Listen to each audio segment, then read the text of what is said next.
2028 সালের এপ্রিল পর্যন্ত বর্তমান রাষ্ট্রপতি মোহাম্মদ শাহাবুদ্দিনের সাংবিধানিক মেয়াদ থাকলেও তাকে ঘিরে রাজনৈতিক অঙ্গনে শুরু হয়েছে তীব্র বিতর্ক। আওয়ামী লীগ সরকারের সময় নিয়োগপ্রাপ্ত হয় তাকে ফ্যাসিস্টের দোসর আখ্যা দিয়ে অপসারণের দাবি জানাচ্ছে এনসিপি ও জামায়াত সহ বেশ কিছু দল। তবে মাঠের প্রধান বিরোধী দল সরব থাকলেও তারেক রহমানের নেতৃত্বাধীন ক্ষমতাসীন দল বিএনপির অবস্থান দেখা যাচ্ছে ভিন্ন সুর। সাংবিধানিক ধারাবাহিকতা রক্ষায় সরকার বর্তমানে রাষ্ট্রপতির পাশেই অবস্থান নিয়েছে।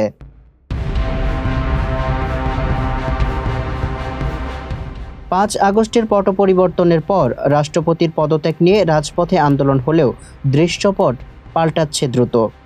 12 মার্চ সংসদের প্রথম অধিবেশনে বিরোধীদের তীব্র বাধার মুখেও রাষ্ট্রপতির ভাষণ ও রাষ্ট্রীয় কর্মসূচিতে তার নিয়মিত অংশগ্রহণ নিশ্চিত করেছে সরকার।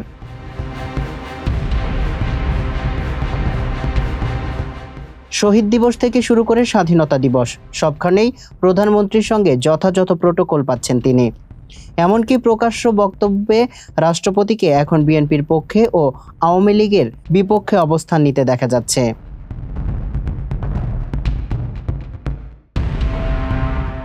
রাজনৈতিক বিশ্লেষকরা বলছেন মোহাম্মদ শাহাবুদ্দিন টিকে থাকা এখন পুরোপুরি সরকারের সদিচ্ছার উপর নির্ভরশীল।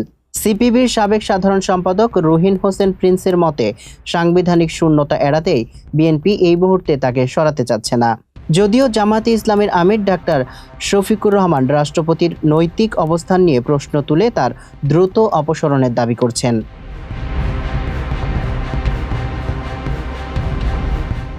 এনসিপির প্রধান ও দলীয় চিফ হুইপ নাহিদ ইসলামও তাকে গণহত্যার পৃষ্ঠপোষক আখ্যা দিয়ে গ্রেপ্তারের দাবি জানিয়েছেন।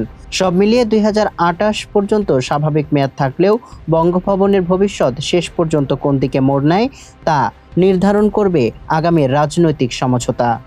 সামিউল ইসলাম, মানবকণ্ঠ।